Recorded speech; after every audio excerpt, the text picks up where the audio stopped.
Daily COVID-19 cases in provinces such as the Northern Cape, Free State and the Western Cape have been on an upward trajectory recently. The country is under level 1 of the lockdown and the numbers suggest that infections are on the rise. For more on what the figures mean, I'm joined by Louis Rossouw, Head of Research and Analytics at January. Louis, very good afternoon. Take us through the numbers. Hi, thank you. Thank you, Hugo. I wanted to point out that using the daily cases that we see every day, we can estimate the reproduction number of the virus. The reproduction number of the virus is the number of cases or the number of people infected when a single person gets infected. So if you had one person being infected, you might see down the track 2 people infected, and that would imply an R of 2. However, that number is a little bit lower than that at the moment. We're seeing that the number has risen to around just over 1 for South Africa. We can estimate that number by looking at the change in case numbers over time. So really, it's effectively a growth rate in the cases. So if R is 1, cases remain stable. If R is above 1, cases start increasing.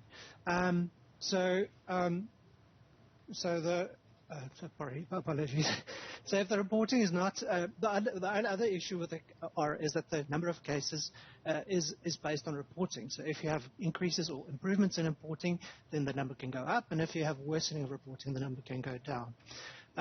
After the end of the second wave, R turned below 1 and has been below 1 since, except during the last 2 weeks when R has been increasing.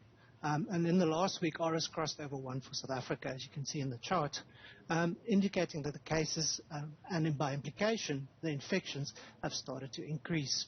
So at this point, Louis, do we start to worry, or are we still taking the cautious approach? I think we need to be cautious. We need to be concerned, but I don't think it's a time for doing serious measures right away. I think what we can see with R above 1 is if it remains above 1 for a long time, we're going to start seeing the third wave approach us. However, if it blips up above 1 and dips below 1 again, it's perhaps we've just seen a blip in reporting or some clusters of cases above 1. But isn't one of our greatest challenges is that when the wave happens, it's almost sudden. It doesn't wait about for you to make a plan. It happens almost immediately, and it's almost then too late to react. Definitely, it can happen quite sudden, as we've seen in some of the provinces. However, the R is a leading indicator. It's a rate of change. So as the number goes up, it shows us that the number of cases are growing. So if that number doesn't stay up for a long time, we won't see a large number of cases.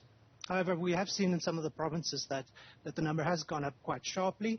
Luckily, those provinces have relatively low case numbers. An example is the Northern Cape, which has R now shot up to about 1.5 in the region between 1.3 and 1.5 or so. That is probably related to a number of cases that have been detected in schools in California. That number can be quite sorry, I can't see my graph, so that's why I'm struggling. And the number can be quite high because because the population in Northern Cape is quite low, and that could result in a number of cases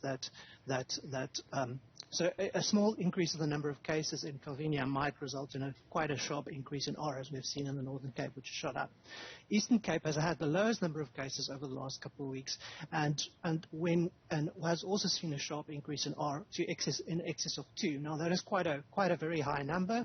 However, the R of in excess of 2 might be just a small cluster, or a relatively small cluster, because of the low case numbers in the Eastern Cape, but we hope to see that number come down soon if a cluster is controlled there. I seem to get the impression that whilst we have these stats, we're not aware of the specifics that are causing the increase in those numbers. That is correct. I mean, I can look at the numbers that are released, but I can't tell you why those numbers are changing. I can look at data around, and that's not just me. You need to have a lot more detail around those numbers to determine that, and that would be maybe sitting with NICD, and they're presumably looking at those numbers in quite a lot of detail, and they would be on top of those sort of things. But from the numbers that are published, we can say that it's increasing at the moment. We can look at reports like we've looked at for Calvinia and the Northern Cape that is increasing, and we can use those numbers to draw some tentative conclusions. I mean, in the other provinces, we've also seen that Free State was above 1, almost reaching 1.2, but it's dropped down to 1 again. Western Cape is trending upwards towards 1 and appears to be increasing still, so I expect Western Cape might go past 1 in the next week or so. Gauteng was also above 1, but is back just below 1 as well at the moment. Are you able to get an idea of where things stand 6 months ago, 9 months ago? Do we have a pattern? Yeah, it's not really, it's difficult to say what the patterns are because remember, we can be surprised by various things from the disease. For example, the second wave was far worse than expected due to the emergence of a variant. So we would need to be cautious about picking any patterns at this stage. Louis, thank you so much for speaking to us. That was Louis Rossouw, Head of Research and Analytics at GenRe. And he was just give us an update on statistics around COVID-19.